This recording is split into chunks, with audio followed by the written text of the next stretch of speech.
বন্ধুসকল আপোনালোকে চাই আছে এডুকেটৰ প্লাছ। আজিৰ ভিডিঅ'টোৰ জৰিয়তে আমি এলপি আৰু ইউপিৰ যি শিক্ষক নিযুক্তি প্ৰক্ৰিয়া সেই সন্দৰ্ভত কিছু গুৰুত্বপূৰ্ণ তথ্য পাব্লিছ হৈছে। সেই সন্দৰ্ভত এইটো ভিডিঅ'ত আলোচনা কৰিম মেৰিট লিষ্ট সম্বন্ধীয়।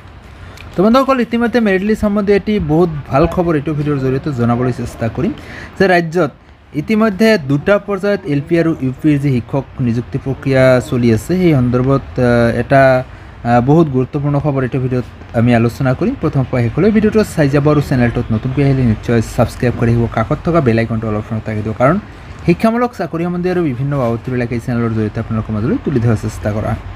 তো আহক আজিৰ মূল বিষয়টোলৈ।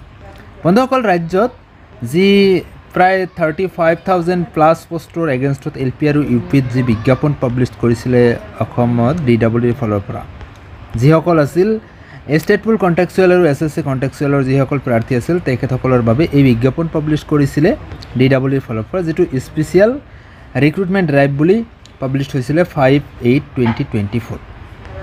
তো এই যে প্ৰায় 35,000 প্লাছ পোষ্টৰ এগেইনষ্টত বিজ্ঞাপন পাব্লিছ হৈছিলে, এই বিজ্ঞাপনত যিটো চেলাৰীৰ ছিষ্টেম আছিলে, মানে যিসকলে কাম কৰি আছিল তেখেতসকলৰ পে' প্ৰটেকশ্যনৰ ওপৰত বেছ কৰি তেখেতসকলে কিছুমানে গৈছিলে হাইকোৰ্টৰ দ্বাৰস্থ হৈছিলে বা হাইকোৰ্টত এখনি কেছ কৰাৰ পিছত হাইকোৰ্টে এটি অৰ্ডাৰ দিছিলে যে এই প্ৰাৰ্থীসকলক মানে যিটো ফাইনেল মেৰিট লিষ্ট তথা নিযুক্তিৰ যিটো প্ৰচেছ সেইটো ষ্টে কৰাই দিব লাগে। ষ্টে কৰোৱা প্ৰচেছটো মানে যিটো হাইকোৰ্টৰ ফালৰ পৰা আহিছিলে, তো দেখা গ'ল যে এইটো এডভাইচমেণ্টত প্ৰায় 24,000তকৈও বেছি, মানে 24,000 প্লাছ কেণ্ডিডেটে ইয়াত আবেদন কৰিছে।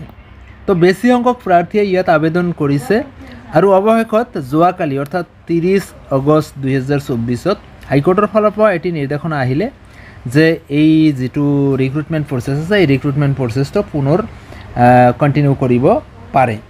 তো ৰাজ্য চৰকাৰ তথা DWয়ে এই ৰিক্ৰুটমেণ্ট প্ৰচেছটো কণ্টিনিউ কৰিব পাৰে বুলি ইতিমধ্যে যোৱাকালি হাইকোৰ্টৰ ফালৰ পৰা যি নিৰ্দেশনা আহিল, এই নিৰ্দেশনা মৰ্মে এতিয়া প্ৰচেছটো ষ্টাৰ্ট হ'ব পুনৰ আৰু ৰাজ্য চৰকাৰে এই প্ৰচেছটো চলাই নিব পাৰে। সেই সন্দৰ্ভতে অসমৰ মাননীয় শিক্ষামন্ত্ৰী মহোদয়ে এটি টুইট কৰিছে। ইয়াতে আমি দেখা পাম যে ৰাজ্যৰ মুখ্য শিক্ষামন্ত্ৰী মহোদয়ৰ যিটো টুইট আছিলে, ইয়াতে তেখেতে হাইকোৰ্টৰ যিটো অৰ্ডাৰ কপি আছিল 30 আগষ্ট 2024, কেছ নম্বৰটো দিয়া হৈছে WA291/2024, যিটো স্পেচিয়েল ড্ৰাইভৰ বাবে দিয়া হৈছিলে। তাতে মানে ষ্টেট পুল আৰু SSC কণ্টেক্সুৱেল প্ৰাৰ্থীসকলৰ বাবে যি বিজ্ঞাপন পাব্লিছ হৈছিলে তেখেতসকলৰ আবেদন প্ৰক্ৰিয়া ইয়াতে চাব উল্লেখ কৰিছে যে প্ৰায় 24,790 কেণ্ডিডেটছে ইয়াত আবেদন কৰিছে, যিখিনিত আছিল 35,000 প্লাছ কেণ্ডিডেটৰ মাজত এইখিনিয়ে আবেদন কৰিলে।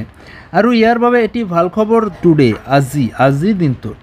আজিৰ দিনটোত মেৰিট লিষ্ট পাব্লিছ কৰিব এই প্ৰাৰ্থীসকলৰ বাবে, যিসকলে কণ্টেক্সুৱেলত কাম কৰি আছিলে তেখেতসকলে এতিয়া ৰেগুলাৰ বেছত তেখেতসকলক লোৱা হ'ব আৰু ইয়াৰ যিটো মেৰিট লিষ্ট এইটো আজিৰ দিনটোত পাব্লিছ হ'ব DWৰ ৱেবছাইট www.assam.gov.in।